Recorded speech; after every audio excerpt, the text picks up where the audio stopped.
자, 우리 추석을 지내면서 이제 날이 아침 저녁으로 신선해졌지요. 우리 여름에 좀 느슨해졌던 몸과 마음을 다시 가다듬는 그런 계절이 돌아왔습니다. 그리고 가을은 무엇보다도 열매 맺는 계절 아닙니까? 올해도 과실들이 아주 탐스럽고요. 그 향기가 아주 진합니다. 저 오늘 말씀 보니까 예수님 뭐라고 말씀하십니까? 나는 참 포도나무요 내 아버지는 농부라, 이렇게 말씀을 하고 계시죠. 이 시간 우리는 좀 신앙의 상상력을 동원하는 것이 필요합니다. 우리 신앙의 상상력을 좀 동원해서 지금 우리가 하나님의 농장에 지금 와 있다. 그 포도나무 덩굴이 우거지고 아주 탐스럽게 주렁주렁 그 열매 맺은 것. 우리 그 장면을 바라보면서 우리 성령을 통해 역사하시는 예수님의 말씀에 우리 귀를 기울여야 할 줄 믿습니다. 자, 2절 말씀 뭐라고 했습니까? 2절 말씀. 물은 내게 붙어 있어 열매를 맺지 아니하는 가지는 아버지께서 그것을 제거해 버리시고 물은 열매를 맺는 가지는 더 열매를 맺게 하려 하여 그것을 깨끗하게 하시느니라. 예수님의 말씀이지요. 무엇보다 포도나무는 이스라엘의 상징입니다. 오늘 우리 그리스도인을 가리킵니다. 그래서 예루살렘 성전에 가면은 그 정문에 이 포도나무가 조각이 되어 있다고 합니다. 우리 성도를 상징하는 것이지요. 자, 근데 이 포도나무를 보면 어떻습니까? 포도나무는 목재를 사용합니까? 또는 아름다운 꽃이나 잎을 활용을 합니까? 이 포도나무는 참 그렇게 말하자면 볼품이 없는 나무입니다. 포도나무 목재를 쓰려면은 이런 강대, 의자, 전혀 용도를 쓸 수가 없습니다. 또 이렇게 강단을 아름답게 장식하는 꽃으로 전혀 사용할 수가 없지요. 포도나무는 오직 한 가지 목적. 그게 뭡니까? 열매를 맺는 목적. 그것이 나무의 생존의 이유가 아닐 수가 없습니다. 자, 그래서 열매를 맺지 못할 때는 어떻게 한다? 잘리워서 불에 태워버릴 수밖에 없다. 이 포도나무라고 말하지만 사실 포도나무가 아닙니다. 포도넝쿨이지요. 성경에서는 그 굵은 줄기, 원래 그 뿌리를 내리고 있는 굵은 줄기를 나무라고 했고요. 거기서 나오는 곁가지를 가지라, 이렇게 표현을 하고 있습니다. 보니까 포도나무는 처음 땅에 심겨지면은 3년 동안은 자라야 한다고 합니다. 3년 지나 열매를 맺는데 이제 한번 열매를 맺으면은 가지는 겨울 동안에 다 말라 죽고 봄에 다시 산다고 합니다. 자, 그래서 새봄을 맞기 위해서는 이 포도 한번 농사를 지었습니다. 가을 지났습니다. 다 넝굴을 잘라줍니다. 그래서 포도나무를 전장하는 것을 보면은 아주 몽땅 잘라서 이 나무를 참 죽인 것처럼 그게 좀 흉해 보이기도 하고요. 좀 안타깝게 그렇게 보이기도 합니다. 근데 어떻습니까? 봄이 되면은 그 원줄기, 그 얼마 안 되는 원줄기에서 가지가 솟아나고요. 다시 이것을 적절히 좀 필요한 만큼 전정해 주면은 적절한 가지에서 이제 또 꽃이 피고 포도가 맺히게 됩니다. 무슨 말입니까? 우리 성도님들 꼭 기억해야 될 것이 있습니다. 포도나무는 어디서 맺힌다고요? 새로운 가지에서. 작년에 아무리 풍성한 열매를 많이 맺었다 할지라도 그 가지에서는 열매를 맺지를 않습니다. 포도나무는 무조건 전정해줘야 됩니다. 올해 새롭게 난 가지에서 새롭게 열매를 맺는다. 과거의 나의 신앙이 오늘 내 신앙의 보장이 결코 될 수가 없습니다. 과거에 내가 차례기도 열심히 하고 금식기도 열심히 하고 뭐 과거에 내가 남선교회 회장이고 여성교회 회장이고 그것이 오늘 나의 신앙을 보장하는 것 아니지요. 오늘 나의 삶은 내가 새롭게 가다듬어 나가야 하고요. 오늘에 합당한 새로운 열매를 우리가 맺어 나가야 합니다. 그래서 나는 포도나무요 너희는 가지니 주님께서 말씀을 하신 겁니다. 자, 오늘 말씀 가운데서 특별히 우리 4절 말씀을 좀 주의할 필요가 있습니다. 4절 말씀 내 안에 거하라. 나도 너희 안에 거하리라. 가지가 포도나무에 붙어있지 아니하면 스스로 열매를 맺을 수 없음 같이 너희도 내 안에 있지 아니하면 그러하리라. 자, 줄기는 어떻습니까? 줄기는 포도나무 본체에, 그러니까 본래의 나무 기둥에 이 가지가 붙어 있어야지요. 그 안에 있어야 됩니다. 떨어져 나가면 죽습니다. 말라버리지요. 마찬가지로 우리 신앙인은 예수 그리스도 우리 주님 안에 있어야 합니다.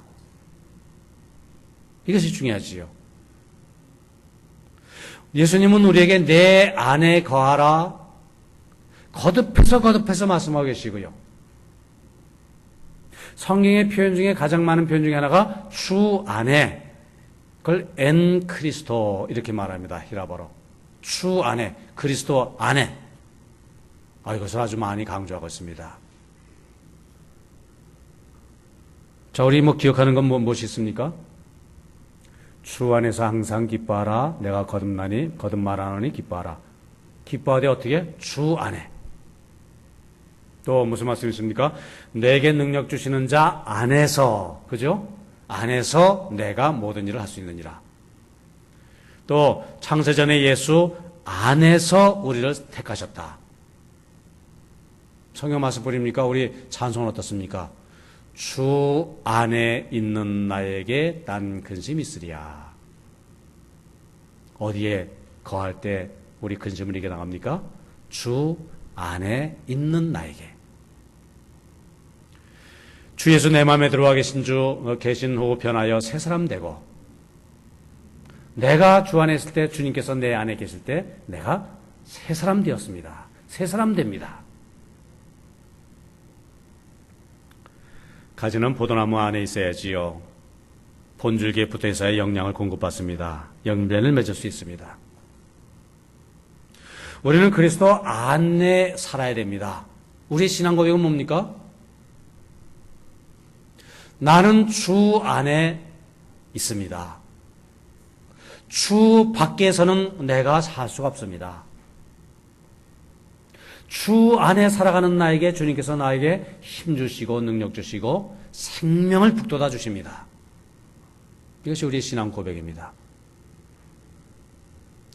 전에 제가 부목사로 섬기던 그 교회 그 담임 목사님 그 사업 개업 예배 드릴 때는 꼭 한 가지 말씀만 가지고 설교를 하세요. 그 내용이 똑같습니다. 그 본문이 오늘 본문입니다. 이 포도나무 비유 이 말씀을 읽으면서. 그래서 말씀도 항상 똑같습니다. 이제 제가 다 외우고 있습니다. 하도 많이 들어서. 자, 사업을 운영을 하려면 필요한 요소들이, 필요한 일들이 많이 있죠. 무엇이 있습니까? 무엇이 필요합니까? 우선 자금이 있어야 됩니다. 자금만 가지고 됩니까? 그 일에 대한 경험, 경륜이 있어야지요. 전문적인 지식입니다. 실제로 어떤 가게를 운영하려면은 손님을 어떻게 잘 좀 이렇게 대해야 되는가. 공장을 차리려면은 그 물건이 어떻게 적절하게 그렇게 활용이 되어야 되는가. 좀 지혜가 필요합니다. 이렇게 자금, 또 경험, 경륜, 또 지혜, 이런 것이 있다고 해서 우리 모든 조건을 갖췄다 이렇게 생각해서는 안 됩니다. 우리 그리스도인은 모든 사업을 주님 안에서 해야 합니다. 그래서 주님께서 이 보이지 않는 주인으로 이 사업을 주관하시는 가운데 주님의 주시는 힘으로, 주님의 주시는 지혜로, 주님의 주시는 건강으로, 주님의 주시는 열심으로 이 사업을 감당하시기 바랍니다. 자, 우리 성도 여러분들, 우리 성도님들도 그렇게 생각하십니까? 나는 과연 예수 그리스도 밖에 있으면, 예수 그리스도를 떠나면 나는 아무것도 아니다, 이렇게 생각하십니까? 지금 나에게서 예수님을 빼고, 예수님을 빼면은 나의 가정도, 나의 인격도, 나의 사업도, 나의 명예도 그 아무것도 아니다. 허망한 것일 뿐이다. 과연 진정히 이렇게 생각하고 있느냐? 그 질문인 것이지요. 예수님 안에 계시고, 예수님이 내 안에 계시고, 내가 주님 안에 있음으로 말미암아 나의 모든 것이, 나의 삶이 의미를 찾게 된다. 이 신앙 고백이 우리의 신앙 고백이 되어야 할 줄 믿습니다. 교회 잘 이렇게 나오지 않는 분 물었습니다. 어떻게 이렇게 교회에서 이렇게 뵙기가 힘듭니까? 무슨 바쁜 일 있습니까? 근데 그분의 대답이, 요즘에 사업 때문에 얼마나 바쁜지 정신이 없습니다. 다음에 또 만났습니다. 어떻게 이렇게 교회에서 뵙기가 힘듭니까? 그분의 대답이 뭘까요? 요즘 사업이 안 돼서 어떻게 교회에 나올 정신이 없습니다. 그분은 어떻습니까? 사업이 잘 돼도 그렇고요. 사업이 안 돼도 그렇고요. 왜 그렇습니까? 내가 주님 안에 있지 않기 때문이지요. 주 안에 가는 사람들은 어떻습니까? 내가 일이 잘 돼도 안 돼도, 내 삶이 기쁘던 어렵던, 내 삶에 때로 고비가 있던 형통하던, 어떻습니까? 주 안에 거하니까 나의 삶이 기쁘고 주님을 예배하는 것이 참 나의 즐거움이고 신앙의 길을 걸어가는 것이 내 삶의 의미가 되고,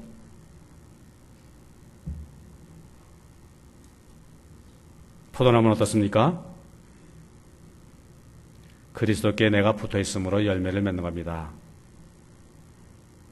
내가 좋은 열매를 맺어서 하나님의 평가에 합격해서 그래서 하나님께 영광을 돌리는 그것 아닙니다. 그것은 율법주의적인 삶이라. 그것이 바리새인 예수님이 자꾸 비판한 그 삶의 태도가 아닙니까? 뭡니까? 우리의 그 복음적 은총 중심의 세계관은 뭡니까? 선해서 내가 예수님 믿는 사람이 되는 것이 아니라 예수님을 믿다 보니까 내가 선해지는 겁니다. 어떻습니까? 내 믿음이 좋아서 직분자가 된 것이 아니라 믿음 생활 열심히 하라고 하나님께서 나에게 직분을 허락해 주신 것이지요.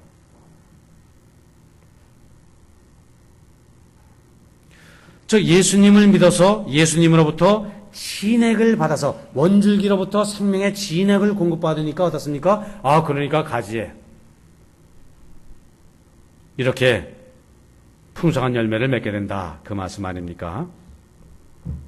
그리스도로 인해서 맺는 것이지 내가 맺는 것이 아니다. 그것이 주 안에 엔 그리스도, 그 내용이지요. 사도 바울이 그러니까 뭐라 말합니까? 오늘 지금 나의 나 된 것은 내가 아니라 주님의 은혜로 된 것이라. 그게 그 말이지요. 아프리카에서 선교던 선교사가 이제 안식년 귀국할 때에 그 선교지에 원주민 몇 사람을 좀 데리고 왔다고 합니다. 이제 문명세계를 세계를 보여주는 것이지요. 여기저기 견학도 시키고요, 관광도 하고요, 방문도 하고요. 근데 이 문명세계에 온 이 아프리카 원주민 가만히 보니까 정신이 딴 데가 있어요. 그게 뭐냐면은 자기 숙소 호텔방의 수도꼭지입니다. 왜냐면은 자기가 살고 있는 그 아프리카 그 땅은 참 이렇게 황폐하거든요. 물을 기들어 몇 킬로씩 그저 물 기들어 갔다 오는 것이 하루에 일과거든요. 물이 그렇게 귀한데, 이거는 수도꼭지 그저 틀기만 하면 어떻습니까? 콸콸 잘잘 나옵니다. 일정을 마치고 이제 본국으로 가게 되었을 때에, 이 친구들은 목욕탕에서 그 수도꼭지를 떼어내려고 애를 쓰고 있는 겁니다. 그러면서 말합니다. 아, 당신도 아다시피 우리 아프리카에 얼마나 물이 귀합니까? 그래서 우리가 이 수도꼭지 꼭 필요합니다. 이 꼭지만 가져가면은 얼마든지 원하는 대로 물을 쓸 수 있으니까요. 뭐가 잘못됐습니까? 무슨 착각입니까? 이들은 이 수도꼭지가 물을 내는 것이 아니라 저기 물의 근원 수원지에 있어서 수원지의 물이 수도관을 통해서 그래서 수도꼭지로 와서 물이 나온다는 이 사실을 그 원리를 깊이 이해하지 못한 것이지요. 거기에 문제가 있지요. 자, 우리 많은 이들이 아프리카 대륙처럼 건조한 삶을 살고 있지는 않은가 우리 돌이켜보게 됩니다. 내가 수도꼭지를 가지고 살고 있긴 하지만은 그것을 수원지와 연결시키는 그 송유관이 지금 녹슬고 있지는 않은가, 그것이 깨지고 있지는 않은가 말이지요. 아, 수도꼭지가 수원지의 송수관에 연결되어 있어야만 물이 나오는 것처럼 어떻습니까? 우리도 예수 안에 거하야죠. 예수님과 연결이 되어 있어야지요. 아, 그래야 그 영원한 생명의 수원지 예수 그리스도로부터 주는 그 힘과 능력과 생명을 내가 공급받을 수가 있죠. 그 힘으로 내가 내 삶을 세워나갈 수가 있지요. 우리는 이 사실을 결코 잊지를 말아야 합니다. 주 안에 거하는 나의 삶. 그 삶을 확인하시고 또 그 삶을 살아가는 우리 성도님들 다들 되시기를 바랍니다.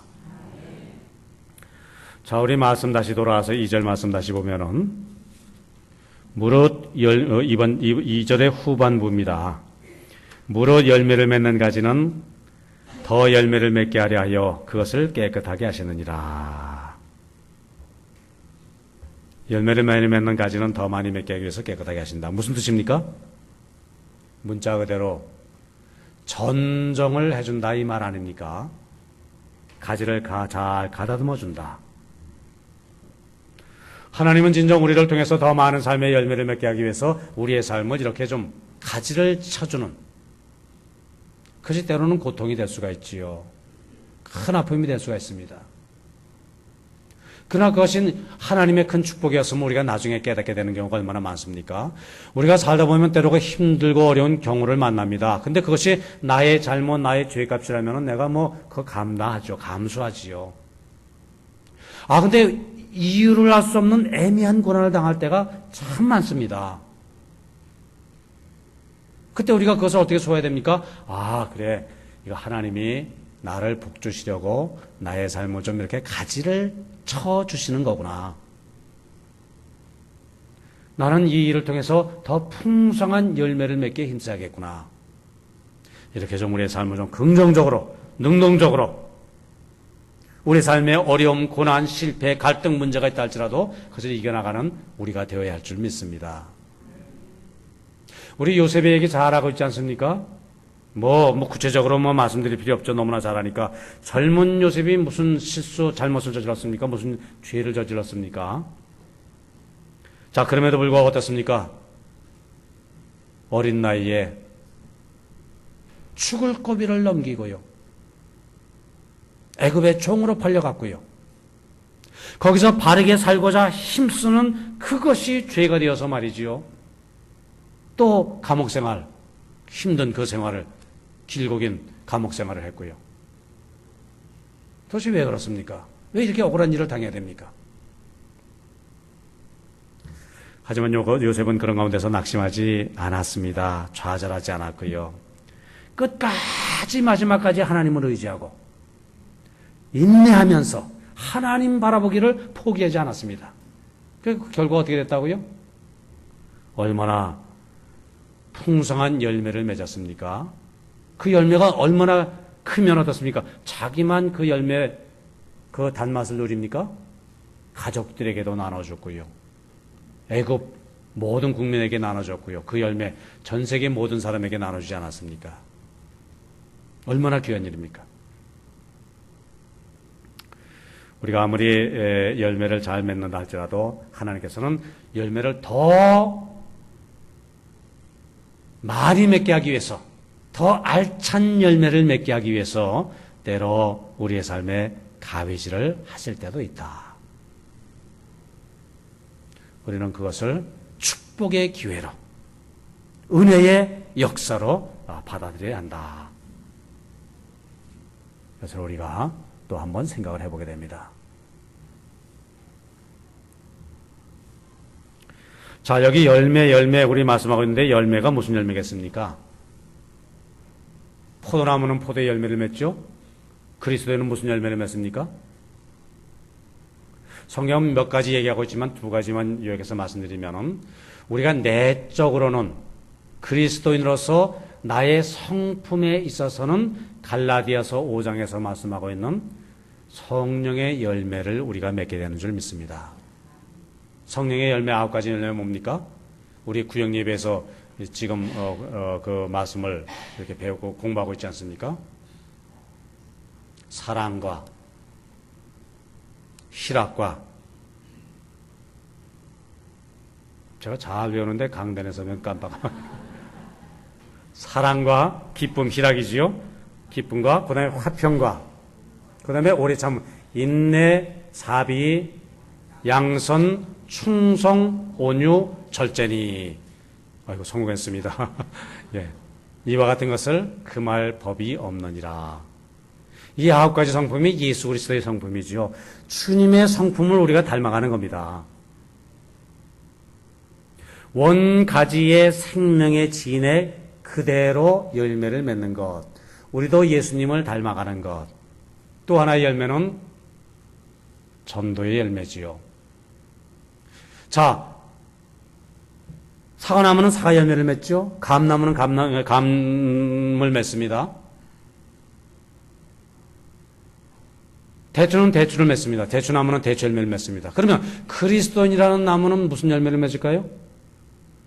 당연히 그리스도인이라는 열매를 맺어야지요. 내가 그리스도인으로 말미암아, 나로 말미암아 다른 그리스도인을 만들어 나가는 그런 열매. 그러니까 우리가 내적으로는 그리스도의 성품이라는 열매를 맺고요, 외적으로는 다른 그리스도인이라는 전도의 열매를 맺는 것. 주 안에 거한다고 한다면 당연히 맺어야 할 열매다. 우리가 이것을 생각지 않을 수가 없습니다. 자, 이제 마지막으로 7절 말씀 한번 더 이렇게 살펴보면은요. 7절 말씀. 너희가 내 안에 거하고 내 말이 너희 안에 거하면 무엇이든지 원하는 대로 구하라. 그리하면 이루리라. 너희가 내 안에 거하고 내 말이 너희 안에 거하면, 예수님 안에 거한다는 것의 의미가 무엇인가 좀 더 구체적으로 말씀하고 있습니다. 무엇이죠? 내가 예수님 안에 거한다. 내 말이 너희 안에 거하면. 그죠? 예수님의 이 말씀, 성경 말씀, 예수님께서 들려주신 말씀을 우리가 늘 듣는 것, 그 말씀을 나의 영혼의 양식으로 삼는 것, 이것이 주 안에 거하는 삶이다. 이 말씀 아닙니까? 그럴 때 너희가 기도하면, 너희가 구하면 그거 다 이룬다. 이것을 말씀합니다. 두 가지를 말씀하고 있죠. 첫째로 우리가 주 말씀 안에 거한다고 하는 것. 우리 하나님의 말씀을 그래서 계속 들어야 됩니다. 말씀을 듣고 순종할 때 내가 그 주님의 그 생명력을 공급을 받는 것입니다. 글쎄 뭐 사람에 따라 경우에 따라 다르겠지만 제 경험에 의하면은 이 그리스도인의 힘을 공급받는 그 자리가 이 예배의 자리죠. 그런데요, 보통 한 달 정도 이렇게 교회 발걸음 끊어지면은요, 그리스도인으로서의 그 생명력이 소진이 됩니다. 세상 사람이 되고 말고요, 어느 사이에 안 믿는 사람처럼 되어지고요, 때로는 믿지 않는 사람보다 더 고약한 사람이 될 수가 있습니다. 왜요? 말씀의 양분을 공급받지 못하기 때문에. 말씀의 공급이 끝난다는 것은 생명이 끝난다는 겁니다. 그러므로 우리가 주님 말씀 안에 거하는 것, 말씀을 묵상하고 말씀을 듣고 말씀대로 살기에 힘쓰고 이것이 우리의 영혼의 활력소가 된다. 그 둘째는 또한 무엇을 말씀하겠습니까?